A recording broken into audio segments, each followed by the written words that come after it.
Hey, what's up guys, and welcome to 61 Riftstalker, the rogue tanking soul. Riftstalker is really unique in that it has a ridiculous amount of mobility with all of its teleports and a whole bunch of strong cooldowns as well.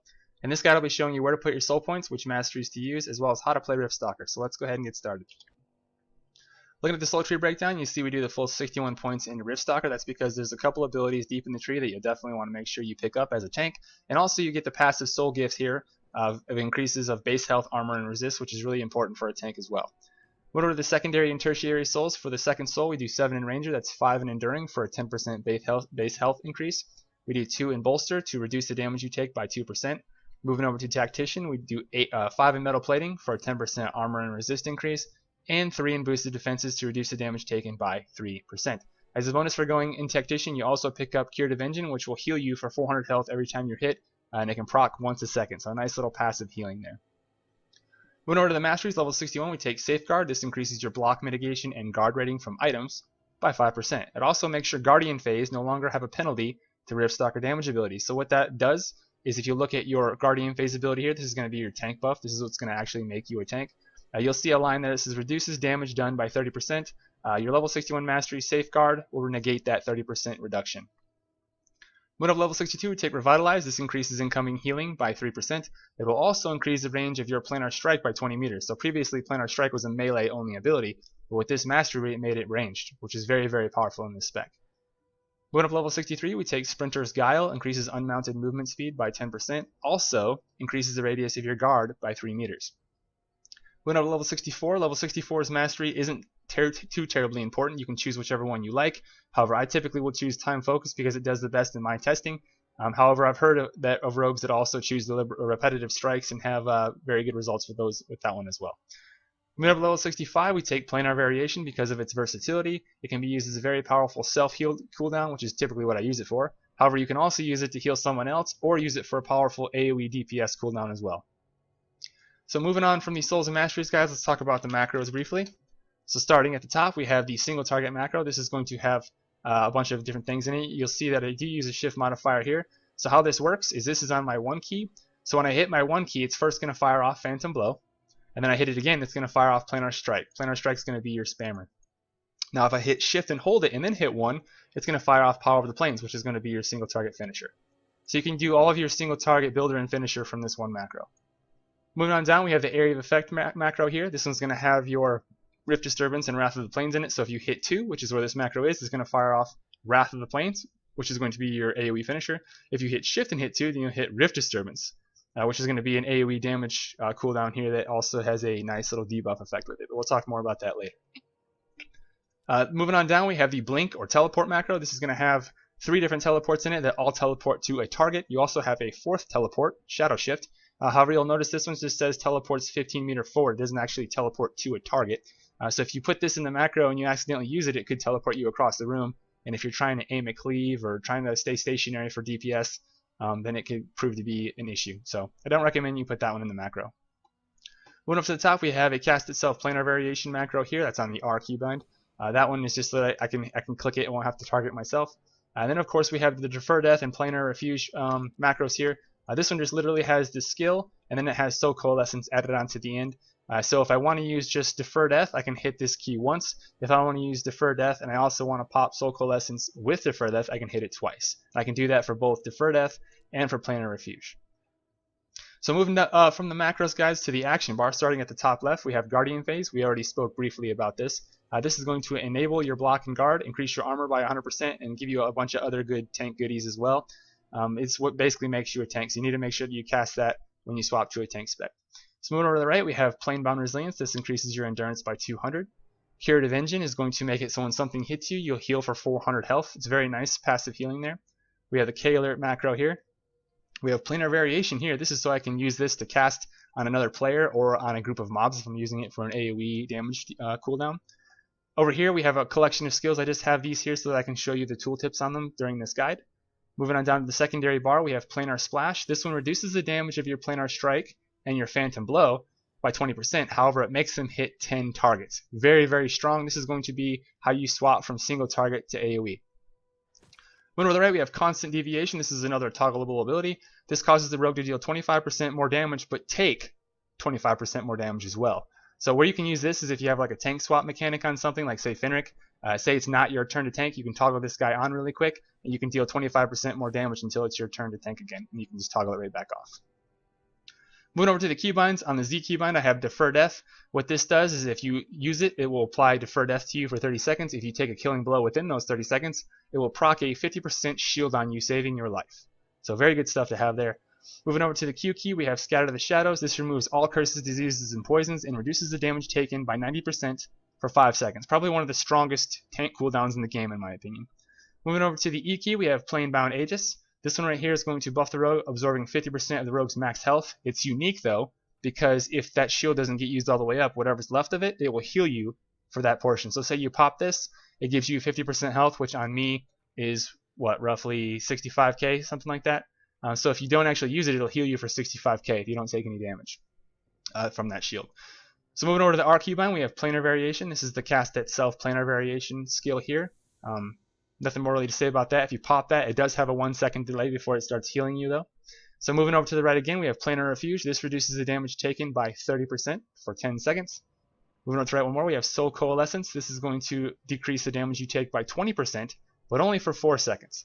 Whenever I use Planar Refuge, I typically will use Soul Coalescence with it because together it can reduce the damage you take by 50% for 4 seconds, and then the remaining 6 seconds that are left on Planar Refuge, you'll take 30% less damage. So it's a nice little cascade damage reduction there.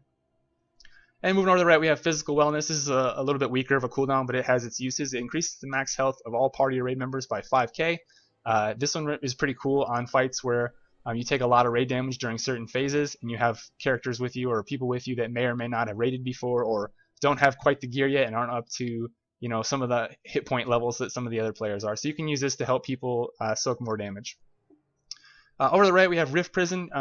If you've ever PvP'd in Rift, you're probably familiar with this skill. Basically what it does is it locks someone down for 6 seconds and makes it so that you can't hit them and they can't hit you. So typically won't use this in PvE because you want to be able to damage the mob, but you can use it if you absolutely need to. Moving down to the main bar, we have 1 on the spam macro here, or the macro on 1 here. This one right here is going to have your Planar Strike. It's going to have your Phantom Blow in it before Planar Strike, and then it's also going to have your Power of the Planes on a shift modifier. Moving to 2, we have Rift Disturbance. If you hit shift 2, if you hit just 2 with no shift modifier, then it'll cast Wrath of the Planes for you. Moving to 3, we have your Teleport macro. 4, we have your Force Taunt. 5, we have your AoE Force Taunt. 4 would be your single target one. 6 is a Planar Attraction. This is going to be your 5 target pull. This is going to summon everything to you, teleport everything to you. Also makes them attack you for 3 seconds. 7 is Guarded Steel. This is going to give you a 10% armor buff for 30 seconds. It's a finisher. 8 is Shadow Shift. It's your 15-meter teleport. 9 is your standard break free. 0 is going to be your interrupt. And then you have your minus key and your equals key. These are going to be a collection of memory capture and flashback. This is a very unique skill to use. I'll do a quick demonstration of it. How it works is you will set your memory capture wherever you want. We'll just set it right here. And then you can go up to 50 meters away from that capture point and hit your flashback, and it'll teleport you to that spot. Very useful on a couple expert dungeons and also in some raids as well. It's a pretty unique skill that Riftstalkers get. Really, really fun to play around with. So that's it for the action bar, guys. Let's go ahead and talk about the K alerts briefly. So looking at the K alerts, you'll see I have quite a few here. Some of these are going to be boss mechanics, but we'll go ahead and take a look. So yeah, just ignore these boss mechanics over here. So if you start here and look here, you see I have 4 of my main cooldowns up here. This is so I can track them. You'll notice right here I have the minus 90%. That's going to be your Scatter the Shadows. It does only last 5 seconds, so I like to know how much time I have left on it, because if I've popped this, typically it's because a healer's died. So I want to make sure that I'm chaining another cooldown next to it or assessing the situation to see what I need to do to survive. Moving to the left, we have the Planar Refuge here. This is a 30% reduction in damage. We also have Soul Coalescence, which is a 20% reduction in damage. So I'll keep these guys real close to each other because, like I said before, if I pop this, typically I'll use this in conjunction with Soul Coalescence to get that 50% reduction. So that way I know how much time I have left on both of those. And then of course we have Defer Death, which is of course labeled Insurance, because if you pop it, it'll stay up for 30 seconds and give you a 30-second window where if you take a killing blow, it'll save your life. So pretty good stuff there. Moving on down, we all have another K alert here, which is an insurance policy. If you've ever raided before, you know that typically there aren't many raids that don't have purifiers in them currently, and purifiers cast a skill called Latent Blaze. What this does is if you take a blow that takes you past 30% of your health, it will proc this Latent Blaze, which will heal you for a lot of healing. So I know that if I have this up, I can be more conservative with my cooldowns, which is why I like to track it. So moving over to the lower left corner here, we have a couple of different skills here. First one we're going to talk about is this one right here. You'll notice that it says blink above it. What this is going to be all your blink buffs. So whenever you use a blink or a teleport, it's going to proc your AoE threat generator, right? Which does like 100% of your weapon damage, I believe. It's also going to proc a buff that increases your critical hit chance by 15%. So you definitely want to make sure that you're keeping this guy up. And the way to do that is to either use a teleport or use your Power of the Plains finisher. We'll talk more about that later. So whenever you see this up right there like this, it's going to tell you that you need to refresh your finisher. You don't want to see this when you're in combat, because this is one of those indicators that tells you that your buffs aren't up. So moving on the right, we have the Soul Coalescence here. This is going to track your stacks. You do need 20 stacks in order to get the full 20% reduction in damage. So this will help you let you know when that's available to do that. Moving down to the bottom, we have the physical wellness tracker here. This is just going to let you know how much time you have left on your approximately 5k health boost to your raid. We have a couple of debuff K-alerts here. This is again just going to show you some timers for your Wrath of the Plains debuff, which is the minus 5% hit chance to the enemy, and also your Rift Disturbance, which is your minus 275 spell power and attack power debuff. And then of course we have the Guarded Steel, which is your 10% armor increase for 30 seconds there. So that's pretty much it for the K-alerts, guys. Let's go ahead and discuss how to play Riftstalker. For single target threat, the first thing you're going to want to do is always make sure that you're blinking in, because if you use a teleport to get to the mob, you're going to start your teleport buffs, which also includes a AoE threat generator. So very nice to have up. So you're going to target your boss, you're going to hit your teleport, which will teleport you to the boss and start your buffs. Then you're going to use Guarded Steel, because you want to get that 10% armor buff up as soon as possible. So you're going to be using a finisher with only 1 or 2 combo points there. So once you're done with the Guarded Steel, you're going to move to Shift 2 to hit Rift Disturbance and get that debuff up, the 275 spell power and attack power reduction debuff. And then you're going to use a 1 to cast Phantom Blow and get your 2% damage reduction buff up. And after that, you're going to use 2 and use Wrath of the Plains. Doesn't really matter that you're using only 1 combo point. You just want to get the debuff up as soon as you can for a minus 5% chance to hit debuff.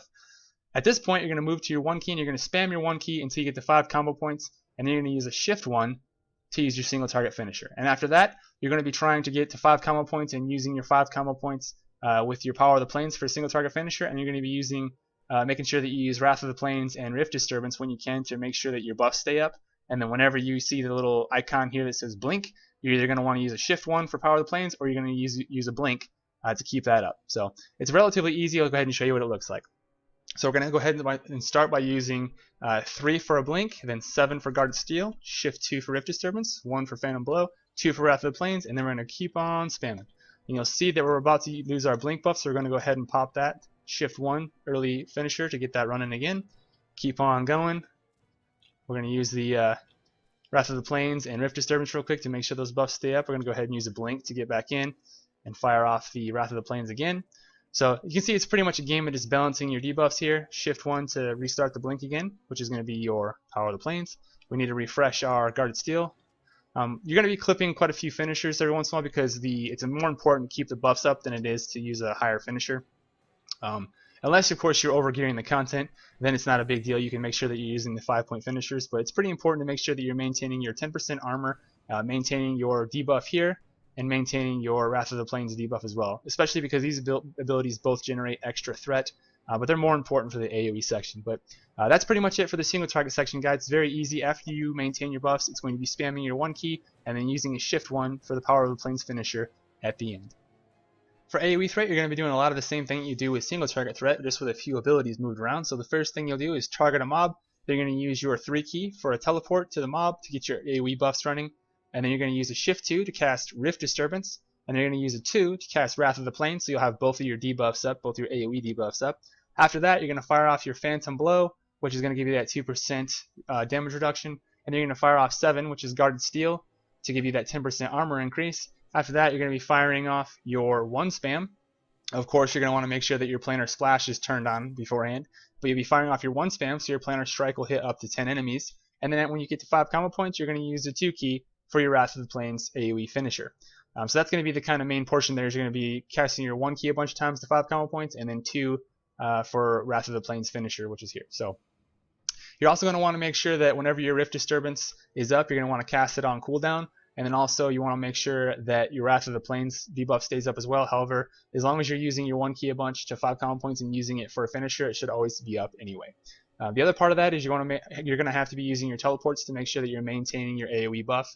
However, after a good 20 seconds in, you're probably going to have a solid threat anyway, but it's still a good idea to keep your blinks up because it increases your critical hit chance by 15% as well. So let's go ahead and see what this looks like. So we got the boss targeted. We're going to go ahead and hit 3, then shift 2 for Disturbance, 2 for Wrath of the Plains, 1 for Phantom Blow, 7 for Guarded Steel, and then you're going to just spam your 1 key until you get to 5 common points. Our blink has worn off, so we're going to go ahead and blink again to get that back up, and you're going to keep spamming. Your Rift Disturbance is up, so we're going to go ahead and fire that, and then fire off our 2 key again. You need to blink again now, so hit your blink key.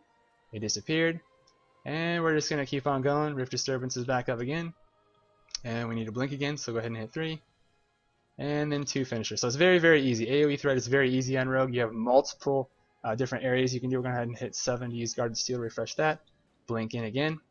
So you have multiple different areas that you can produce AoE threat from. So it's very easy to hold AoE threat on the Rogue. But that's pretty much it, guys. One thing you do want to make sure is that you always have your Planar Splash buff toggled on when you're in an AoE environment, because that will allow your Planar Strike to hit 10 enemies and generate additional threat. You also want to make sure that you're never letting your Wrath of the Plains and Rift Disturbance buffs fall off, because they generate a lot of threat themselves. And then of course you also want to make sure that when you see this little button here that says blink and it doesn't have a timer on it, that means your buffs have wore off, and you want to make sure that you hit a quick blink to take it off and put the buff up, Planar Vortex. So, but that's it, guys. That's all there is to the AoE threat generation.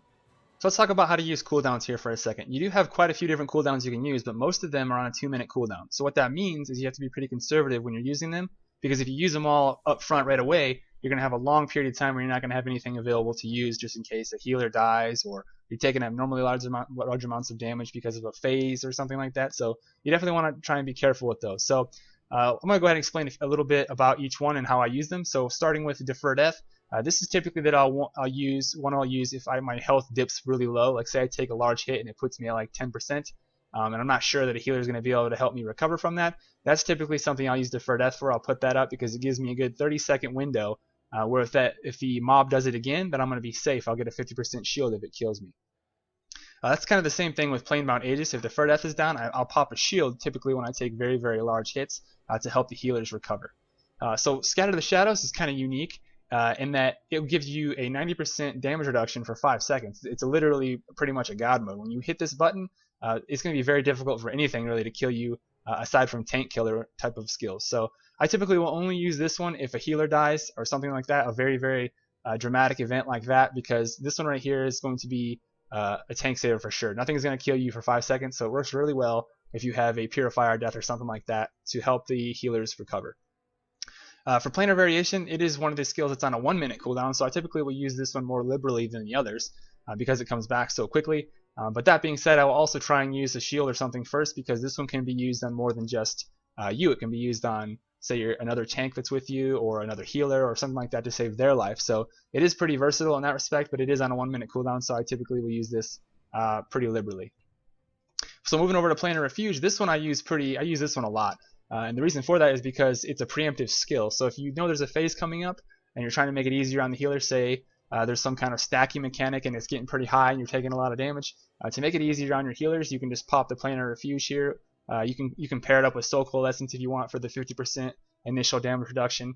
But it's a preemptive skill. You don't want to ever use this one reactively. So if you take a large hit and you're now on 20% health, you don't want to just pop Planar Refuge and expect to live, because it's still going to make the tank or make the boss hit you very, very hard.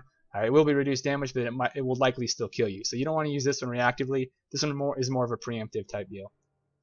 So moving over to the right, we have the Physical Wellness. This one is best used on phase type of damage. So when you see a phase coming up and you know that the raid's about to take a lot of damage, you can pop this guy to help the raid survive it a little easier, because it gives everybody a 5k max health increase, which is really nice.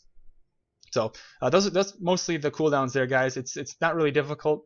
The one thing with Rogue is you do need to get into it and kind of play with them a little bit and see what works well and what doesn't.